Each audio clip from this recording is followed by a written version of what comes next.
বন্ধুরা, জুঁই বা বেলি ফুল গাছের মধ্যে আপনারাও কিরকম ভরে ভরে ফুল সংগ্রহ করতে চান? এই কিন্তু জুন মাস শেষ হবে এবং জুলাই মাস শুরু হবে। এই জুলাই মাসের মধ্যে আপনারা কিছু কিছু কাজ করে নিতে হবে যাতে আমরা ভরে ভরে ফুল পাই। সেই সমস্ত কাজ কিন্তু জুন মাসের শেষের মধ্যেই করতে হবে।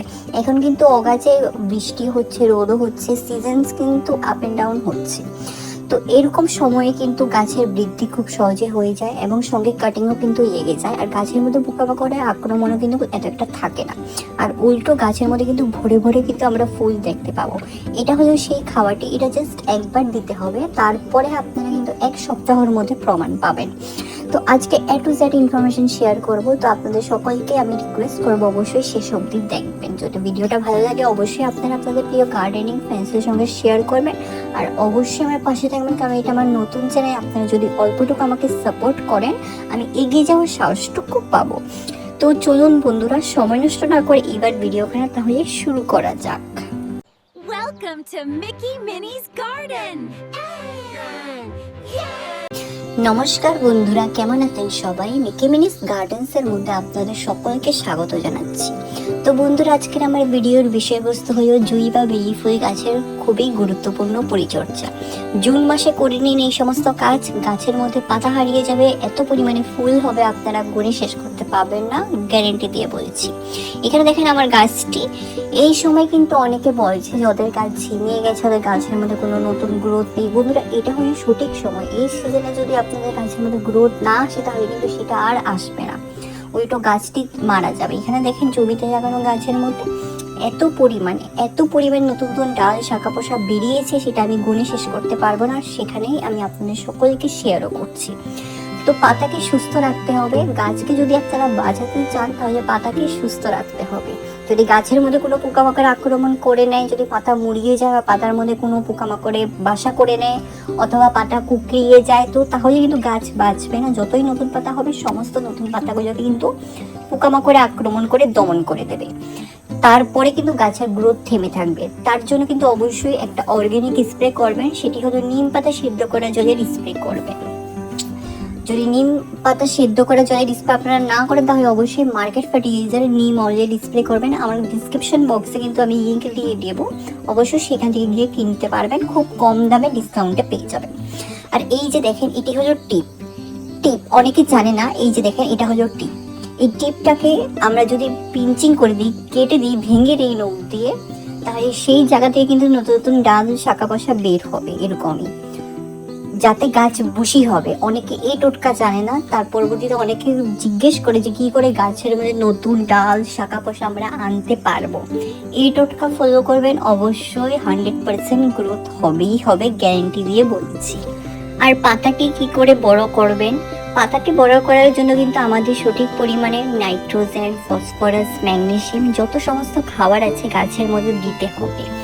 এই যে দেখেন নষ্ট পাতাগুলোকে কিন্তু গাছ থেকে ছিঁড়ে ছিঁড়ে নেবেন, এগুলোকে কিন্তু গাছের মধ্যে রাখবেন না, কারণ একটা নষ্ট পাতা থেকে কিন্তু বাকি সমস্ত ভালো পাতাগুলোও কিন্তু নষ্ট হয়ে যায় এবং অনেকটা সংখ্যা বেশি থাকে নষ্ট হওয়ার। তো এটা অবশ্যই লক্ষ্য রাখবেন আপনারা। এরকম পিঞ্চিং করে দিতে পারবেন, কোনো সমস্যা নেই। এই সিজনের মধ্যে পিঞ্চিংটা কিন্তু বেস্ট, বাট সবচেয়ে বড় কথা হলো হার্ড প্রুনিং করবেন না। হার্ড প্রুনিং করার সঠিক সময় কিন্তু চলে গেছে, এখন একদমই হার্ড প্রুনিং করবে না, নাহলে কিন্তু গাছের মধ্যে গ্রোথ হবে না, উল্টো গাছটা স্ট্রেসে চলে যাবে। এই সিজনে আপনারা কিন্তু ডাল থেকেও খুব সহজে চারা তৈরি করে নিতে পারবেন। যত সমস্ত ম্যাচিওর ডালগুলো থাকে সেই সমস্ত ম্যাচিওর ডালগুলো কেটে কিন্তু খুব সহজেই বাড়ির মধ্যে হোক বা জলের মধ্যে রেখে হোক বা জমিতেই পুঁতে হোক, খুব সহজেই চারা তৈরি হয়ে যাবে। আরেকটা কথা, যখন আপনারা স্প্রে করবেন পাতার নিচ থেকে স্প্রে করার চেষ্টা করবেন, উপরেও যাতে আসে নিচেও আসে, কারণ পোকামাকড়ের আক্রমণ কিন্তু পাতার উপরে সহজে দেখা যায় না, উল্টো পাতার নিচে কিন্তু অনেক পরিমাণে আক্রমণ হয়ে যায়, যে কোনো গাছেই হোক। এটা অবশ্যই আপনারা লক্ষ্য রাখবেন। তারপর হলো সঠিক সময়ে যদি আপনারা এরকম পিঞ্চিং করতে থাকেন তাহলে অবশ্যই আগামী মাস ঘুরে ঘুরে কিন্তু ফুল আপনারা পাবেনই পাবেন। যত ডাল বেরোবে ততই কিন্তু ডালের মধ্যে কিন্তু ফুলের কুড়ি আসবে, কারণ জুঁই বা বেলি ফুল গাছের মধ্যে কিন্তু এটা একটা জিনিস অনেকে জানে না, পুরান ডালের মধ্যে কিন্তু ফুল একদমই আসবে না। যত পিঞ্চিং করবেন যত ডাল বেরোবে ঠিক তত ডালের মধ্যেই কিন্তু ফুল আসবে, এটা কিন্তু খুবই গুরুত্বপূর্ণ। তারপর দেখেন এখানে সঙ্গে কিন্তু কলকি ফুল ফুটেছে, আমাদের এখানে করবি বলে বিভিন্ন নামেও জানা যায়। সেটার পরিচর্যা যদি অবশ্যই আপনাদের চায় আমি কিন্তু অবশ্যই দেব। বন্ধুরা, গাছ যদি প্রতিস্থাপন করেন জমির মধ্যে বা টাবের মধ্যে বা গ্রো ব্যাগের মধ্যে, অবশ্যই চেষ্টা করবেন যেন 8 থেকে 10 ইঞ্চি পরিমাণ মতন টাব বা গ্রো ব্যাগ নেয়ার। বেশি বড় কিন্তু টাব বা গ্রো ব্যাগের মধ্যে প্রতিস্থাপন করবেন না। যেরকম গাছ ঠিক সেরকম পরিমাণের মতন প্রতিস্থাপন করবেন, তাতে গাছের বৃদ্ধিগুলো কিন্তু খুব সহজেই বুস্ট হয়ে যায়। অনেকটা বড় জমি যদি ছোট গাছ পেয়ে যায় তাহলে কিন্তু বৃদ্ধি হতে হতে অনেকটা সময় লেগে যায়, কারণ আমরা যখনই নিউট্রিশন দেই না কেন সেই জায়গাটিতে সেটা স্প্রেড হয়ে ফেজে থাকে। তো চারদিকে আনাচে গুনাচে কিন্তু নিউট্রিশনগুলো চলে যায়, তার পরবর্তীতে গাছের শেকড়ের মধ্যে কিন্তু একটা নিউট্রিশন খাবার অ্যাবজর্ব করে না।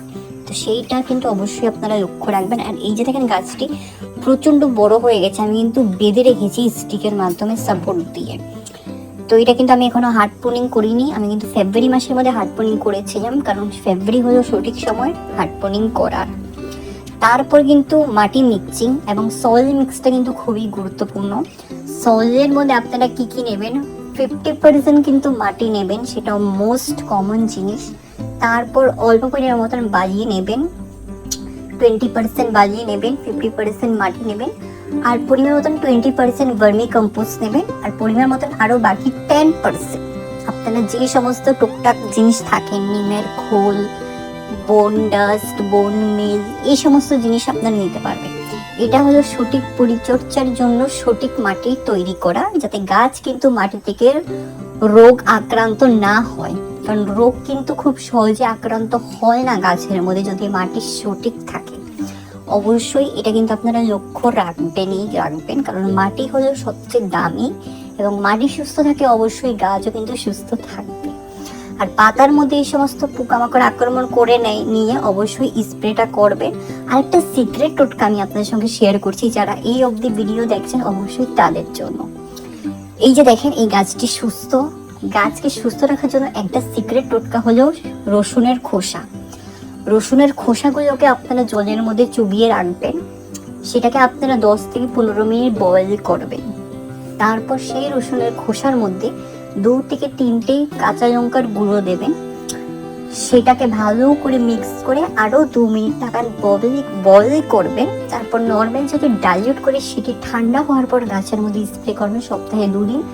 কোনো নিম অয়েলের প্রয়োজন পড়বে না, কোনো নিম পাতা সিদ্ধ করে জলেরও প্রয়োজন পড়বে না। তারপর এই যে দেখেন আগাছা যদি গাছের মধ্যে থাকে, তো সার দেওয়ার বা গাছের মধ্যে খাবার বিতরণ করার আগে অবশ্যই আগাছাগুলোকে তুলে নেবেন, তাহলে আগাছাগুলো কিন্তু খাবারগুলো অ্যাবজর্ব করে নেবে আর শীঘ্রই বড় হয়ে যাবে। তাহলে কিন্তু আমাদের মেইন গাছ কিন্তু অনেকটা নিউট্রিশন পৌঁছতে পারবে না। তো আজকে যে জিনিসটা দিচ্ছি সেটা হলো পটাশিয়াম যুক্ত খাবার, আর সঙ্গে কিন্তু কলার খোসা আমি ডাইলিউট করে ভিজিয়ে রেখেছিলাম, তারপরে কিন্তু আমি গাছের মধ্যে প্রয়োগ করব। আর প্রয়োগ করার আগে অবশ্যই মাটিটাকে খুশিয়ে নেবেন, আর সপ্তাহে 2 দিন করে মাটিটাকে কুড়িয়ে দেবেন।